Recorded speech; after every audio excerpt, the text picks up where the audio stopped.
Sa ngalan ng Ama at ng Anak at ng Espiritu Santo, Amen. ang pagpapala ng ating Panginoong Hesukristo, ang pag-ibig ng Diyos Ama, at ang pakikipagkaisa ng Espiritu Santo naway sumainyong lahat. At sumaiyo rin. Ngayon po ay pinagdiriwang natin ang mahal na Birhen Maria na nagdadalamhati. Mga kapatid, tinipon tayo bilang mga kaanib na angkan ng Diyos, kaya dumulog tayo sa maawaing Panginoong nagpapatawad ng lubos. Sinugong tagapagpagaling sa mga nagsisisi, Panginoon, kaawaan mo kami. Panginoon, kaawaan mo kami. Dumating na tagapag-anyayang mga makasalanay magsisi, Kristo, kaawaan mo kami. Kristo, kaawaan mo kami. Nakaluklok ka sa kanan ng Diyos Ama para ipamagitan kami. Panginoon, kaawaan mo kami. Panginoon, kaawaan mo kami. Kaawaan tayo ng makapangyarihang Diyos, patawarin tayo sa ating mga kasalanan at patnubayan tayo sa buhay na walang hanggan. Amen.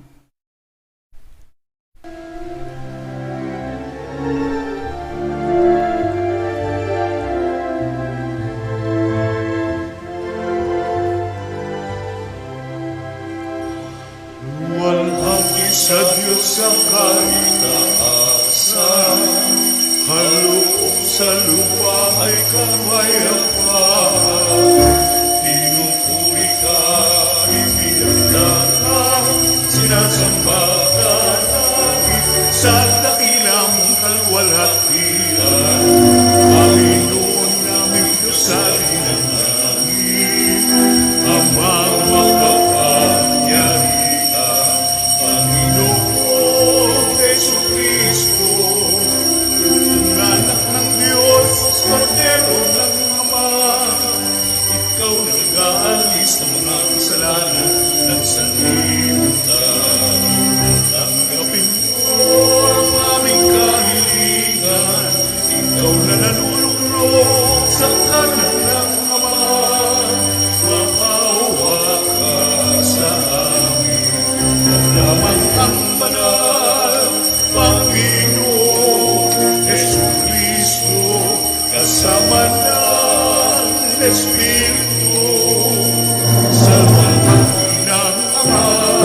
Amen, Amen, Amen,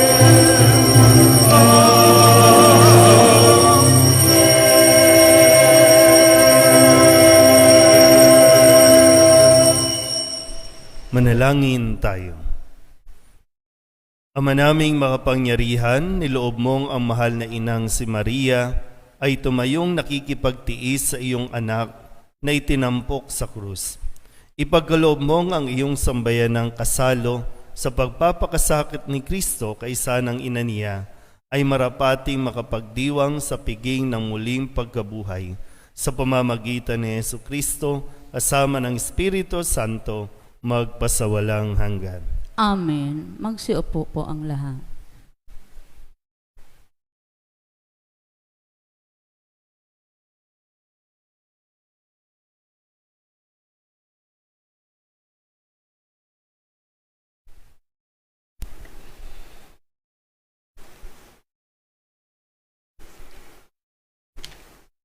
Pagbasa mula sa sulat sa mga Hebreo. Noong si Jesus ay namuhay dito sa lupa, siya'y dumalangin at lumuluhang sumasamo sa Diyos at makapagliligtas sa Kanya sa kamatayan. At dininig siya dahil sa lubusan siyang nagpapakumbaba. Bagamat siya'y anak ng Diyos, natutuhan niya ang tunay na kahulugan ng pagsunod sa pamamagitan ng pagtitiis. At nang maganap na niya ito, siya'y naging walang hanggang tagapagligtas ng lahat ng sumusunod sa Kanya. Ang salita ng Diyos. Salamat sa Diyos. Salmong tugunan. Poong Diyos na maibigin, ako ay iyong sagipin. Ulitin po nating lahat. Poong Diyos na maibigin, ako ay iyong sagipin. Sa iyo, O Poon, ako'y lumalapit upang ingatan mo nang hindi malupig ang aking dalangin, laging sinasambit. Iligtas mo ako, O Diyos na matuwid. Ako ay pakinggan, ako ay sagipin. Tugon, Poong Diyos na maibigin, ako ay iyong sagipin. tanging kublihan ko, ako ay ingatan. Tagapagtanggol ko't aking kaligtasan. Tagapagtanggol ko at aking kanlungan. Ayon sa sabi mo, ako'y patnubayan. Tugon, Poong Diyos na maibigin, ako ay iyong sagipin. o aking patnubay, ako ay iligtas sa patibong nila at umang nabitag. Sa mga kaaway mo, habilin ko'y buhay ko, tagapagligtas kong tapat at totoo. Tugon, Poong Diyos na maibigin, ako ay iyong sagipin. subalit o Poon ang aking tiwala at nasa sayo, Diyos na dakila. Sa iyong kalinga, umaasa ako, laban sa kaaway ay ipagtatanggol mo at sa umuusig sa sinumang tao. Tugon, Poong Diyos na maibigin, ako ay iyong sagipin. ang pagpapala mo'y iyong ilaan sa mga anak mong may takot na taglay, kagila-gilalas, malasin ninuman, ang pagkalinga mo sa mga hinirang na nagngagtiwala sa iyong mapagmahal. Tugon, Poong Diyos na maibigin, ako ay iyong sagipin. Magsitaya na po ang lahat.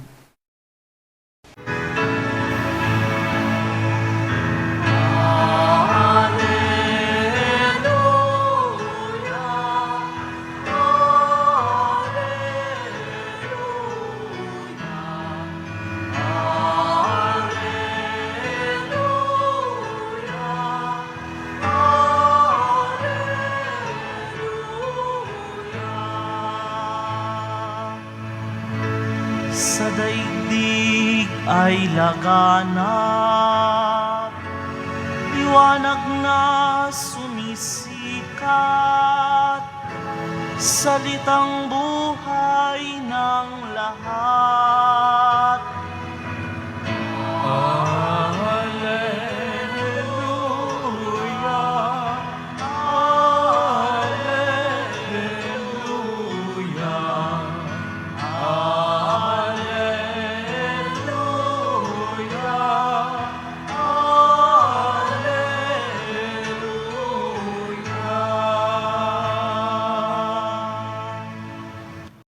Sumainyo ang Panginoon. At sumaiyo rin. Ang mabuting balita ng Panginoon ayon kay San Juan.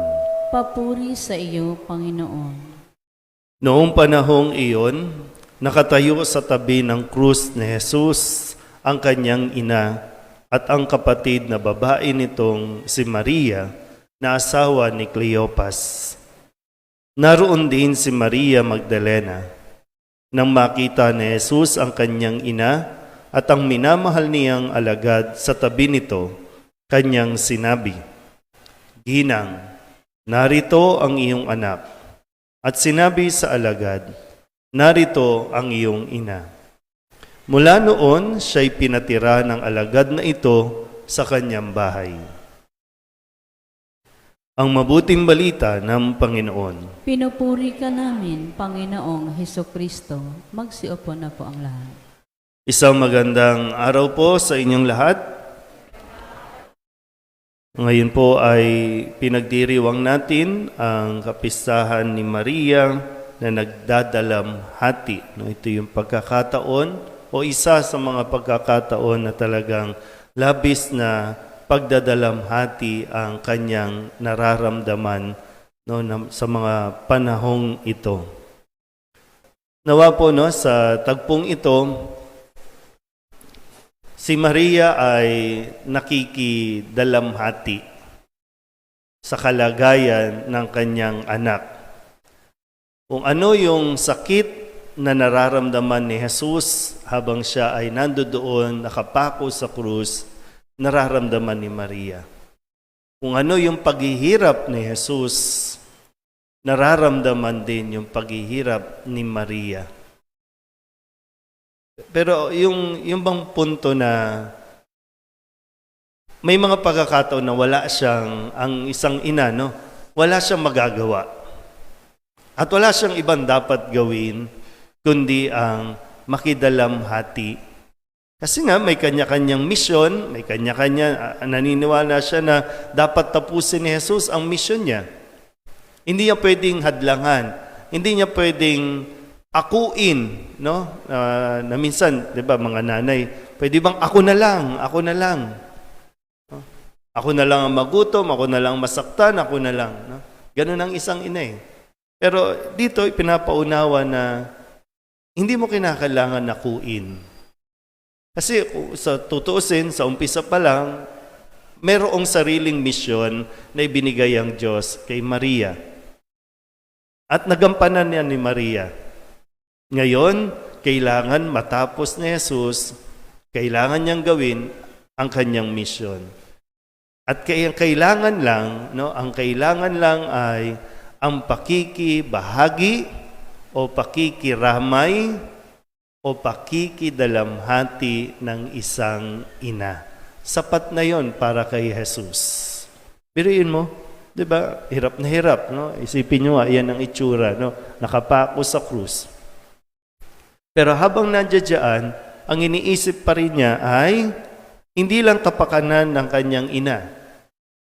Siguro, alam ni Jesus matatag itong si Maria. Alam niya, malakas itong si Maria.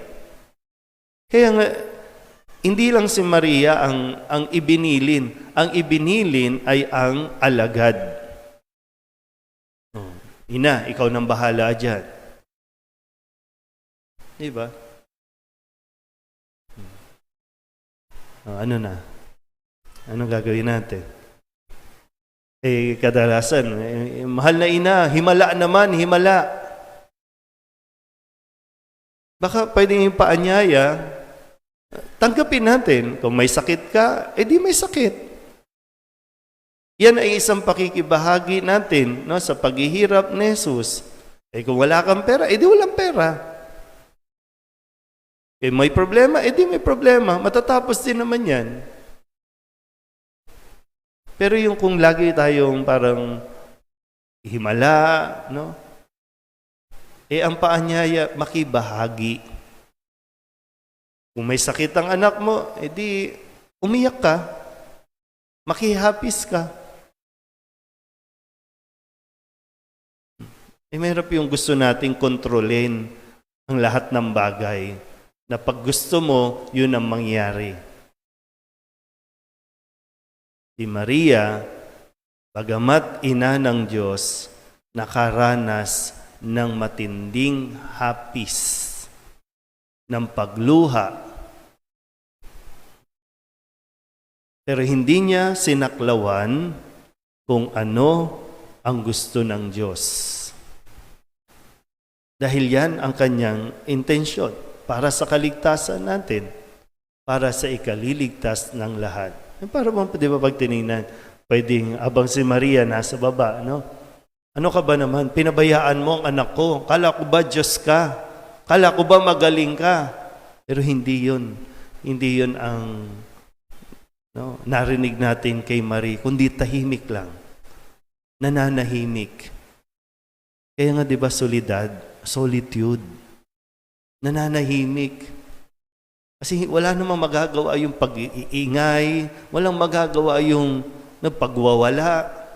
Ang kailangan ay manahimik. And sabi nga, it's okay not to be okay. It's okay na umiyak. It's okay na, di ba? Kasi tao lang din tayo. At ang kailangan natin ay suporta, tulong, para makaya natin ang mga pagsubok na para sa atin. Kaya nga, ginang, narito ang iyong anak. Anak, narito ang iyong ina. Magsuportahan, magtulungan. Kaya nga sa mga pagkakataon na tayo po ay sumusuko sa isa't isa, pwede naman tayo ulit, no? Kasaklolo sa mahal na Birhen. Nandiyan siya lagi, no? Tandaan mo po, no? Inihabilin tayo ni Kristo sa kanyang ina. At inihabilin sa atin ang kanyang ina. Kung tayo man bilang anak, nagkukulang sa kanyang ina, pero tandaan mo, ang isang ina hindi nagkukulang at magkukulang sa pag-antabay sa atin. Amen?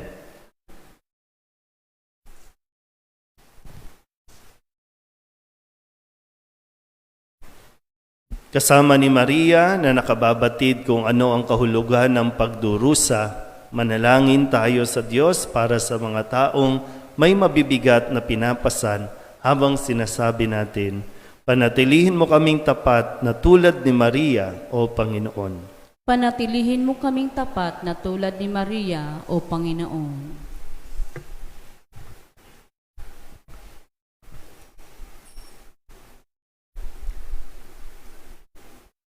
Ang mga nabibigatan dahil sa dalamhati at mga pagsubok, naway makatagpo ng kapayapaan at ginhawa ng loob habang pinagninilayan ang mga pighati ni Maria.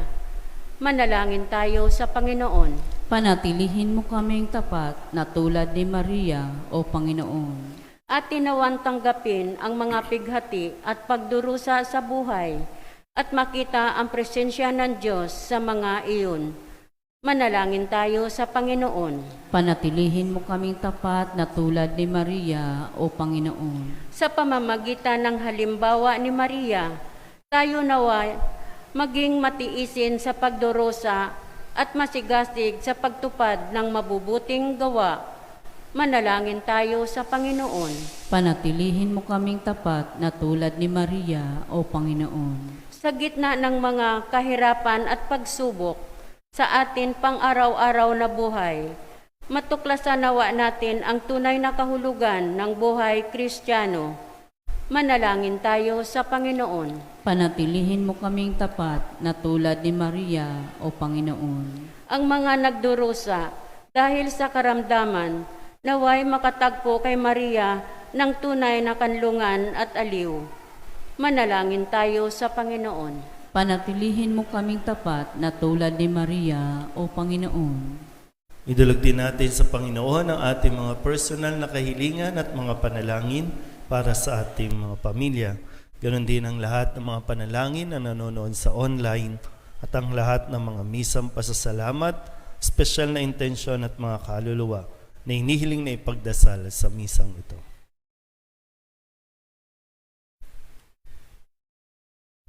Ang lahat ng ito inihiling namin sa ngalan ni Kristo, ang aming Panginoon.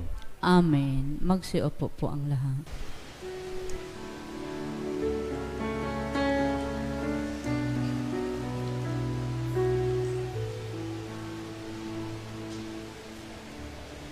Alay namin, aming buhay, bawat kalan at lumbay, bawat pangarap naming taglay sa palad mo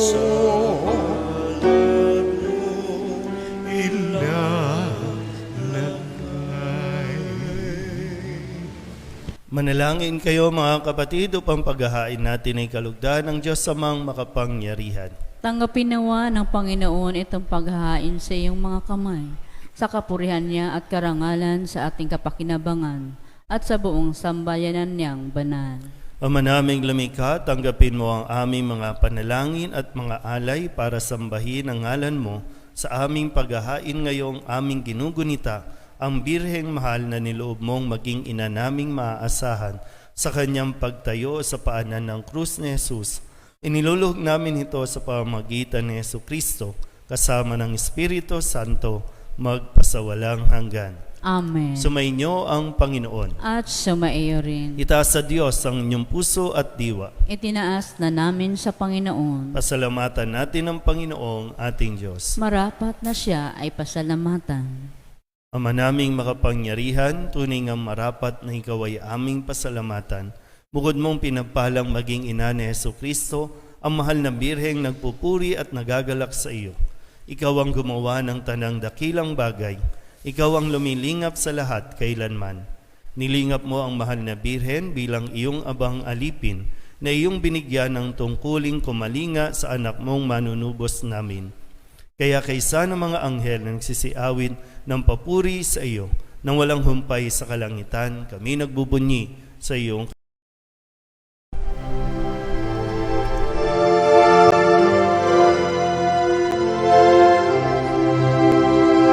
Santo, Santo, Santo, Panginoong Diyos makapangyarihan, napupuno ang langit at lupa ng kalwalhatian mo. Hosana sa kaitaasan, pinagpalang na paririto sa ngalan ng Panginoon. Hosana sa kaitaasan.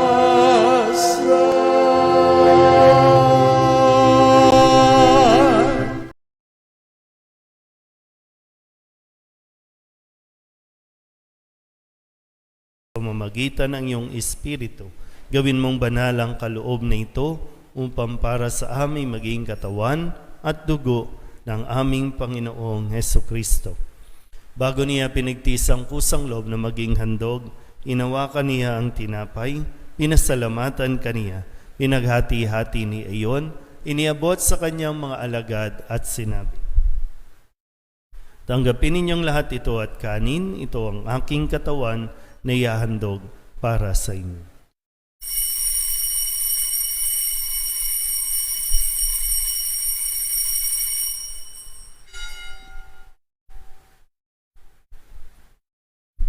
Gayun din naman nang matapos ang hapunan, inawakan niya ang kalis, muli kaniyang pinasalamatan.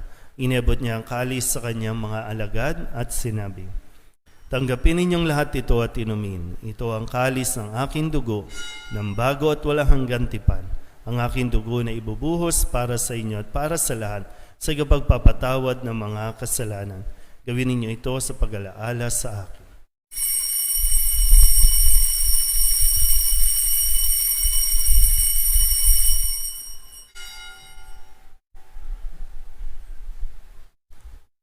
Ipagbunyi natin ang misteryo ng pananampalataya. Si Kristo'y namatay, si Kristo'y nabuhay, si Kristo'y babalik sa wakas ng panahon. Ama, ginagawa namin ngayon ang pag-alaala sa pagkamatay at muling pagkabuhay ng iyong anak, kaya tiniaalay namin sa iyo ang tinapay na nagbibigay buhay at ang kalis na nagkakaloob ng kaligtasan. Kami nagpapasalamat dahil kami iyong minarapan na tumayo sa harap mo para maglingkod sa iyo. Isinasamo namin kami magsasalo-salo sa katawan at dugo ni Kristo ay mabuklod sa pagkakaisa sa pamamagitan ng Espiritu Santo. Ama, lingapin mo ang iyong simbahang laganap sa buong daigdig. Huspusin mo kami sa pag-ibig kaysa ni Leon na aming Papa at ni Jose na aming Obispo at ng Tanang Kaparian. Alalahanin mo rin ang mga kapatid naming nahimlay na may pag-asang sila'y muling mabubuhay, gayon din ang lahat ng mga pumanaw. Kawaan mo sila at patuloyin sa iyong kaliwanagan. Kawaan mo at pagintapating kaming lahat na makasalo sa iyong buhay na walang wakas. Kaysa ng mahal na Birhen Maria na ina ng Diyos, ng kabiyak ng puso niyang San Jose. Kaysa ng mga apostol at ng lahat ng mga banal na namuhay dito sa daigdig ng kalugod-lugod sa iyo, may pagdiwang nawa namin ang pagpupuri sa ikararangal mo sa pamamagitan ng iyong anak na aming Panginoong Heso Kristo. Sa pamamagitan ni Kristo, kasama niya at sa Kanya, ang lahat ng parangal at papuri ay sa iyo, Diyos amang makapangyarihan, kasama ng Espiritu Santo, magpasawalang hanggan.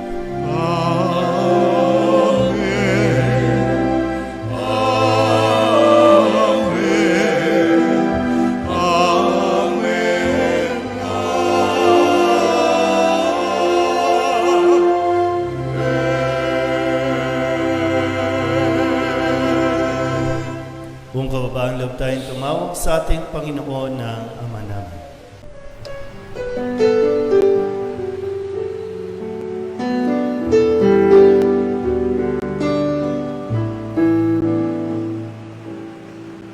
Ama namin, sumasalang ka, sambahin ang ngalan mo,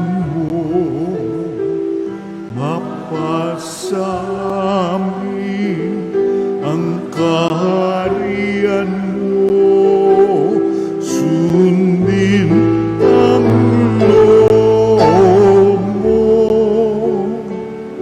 dito sa lupa para nang sa langit. Bigyan mo po kami ngayon ng aming kakanin sa araw-araw at patawarin mo kami sa aming mga sala para ng pagpapatawa namin sa nagkakasala sa amin, at huwag mo kaming ipagdulot sa tukso, at yadya mo kami sa lahat ng masama. Hinihiling namin kami iadya sa lahat ng masama, pagkalooban ng kapayapaan araw-araw, iligtas sa kasalanan at ilayo sa lahat ng kapahamakan, samantalang aming pinananabikan ang dakilang araw ng pagpapahayag ng tagapagligtas naming sa Hesus Kristo. Sapagkat iyo ang kaharian at ang kapangyarihan at ang kapurihan magpakailanman. Amen. Panginoong Hesus Kristo, sinabi mo sa iyong mga apostol, kapayapaan ang iniiwan ko sa inyo, aking kapayapaan ang binibigay ko sa inyo. Tunghayan mo ang aming pananampalataya at huwag ang aming mga pagkakasala. Pagkalooban mo kami ng kapayapaan at pagkakaisa ayon sa iyong kalooban, kasama ng Espiritu Santo, magpasawalang hanggan. Amen. Ang kapayapaan ng Panginoon ay laging sumainyo. At sumaiyo rin. Magbigayan po tayo ng kapayapaan sa isa't isa.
Ito ang kordero ng Diyos. Ito ang nag-aalis ng kasalanan ng sanlibutan. Mapalad ang mga inaanyayahan sa kanyang piging. Panginoon, hindi ako karapat-dapat na magpatuloy sa iyo, ngunit sa isang salita mo lamang ay gagaling na ako. Katawan ni Kristo. Amen.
Manalangin tayo. Ama naming mapagmahal, ngayong napagsaluhan na ang piging na nagligtas sa amin, inihiling naming mga gumugunita sa pakikipagtiis ng mahal na Birhen na aming maituloy ang paghihirap na kailangan pang gawin ni Kristo para sa sambayan ng kanyang katawan. Bilang tagapamagitan, kasama ng Espiritu Santo, magpasawalang hanggan. Amen. Sumainyo ang Panginoon. At sumaiyo rin. At pagpalain kayo ng makapangyarihang Diyos, Ama at Anak at Espiritu Santo. Amen. Tapos na ang banal na misa, humayo tayo sa kapayapaan ni Kristo. Salamat sa Diyos. Magandang umaga po. Cristo Padre Jesus Nazareno, sinasamba ka namin, pinipintungo ka namin, aral mo ang aming buhay at kaligtasan. Nuestro Padre Jesus Nazareno, iligtas mo kami sa kasalanan. Ang krus mong kinamatayan ay sagisag ng aming kaligtasan. Nuestro Padre Jesus Nazareno, dinarangal ka na amin. Nuestro Padre Jesus Nazareno, nilulwalhati ka namin. Nuestro Padre Jesus Nazareno, dinarangal ka na amin. Nuestro Padre Jesus Nazareno, nilulwalhati ka namin.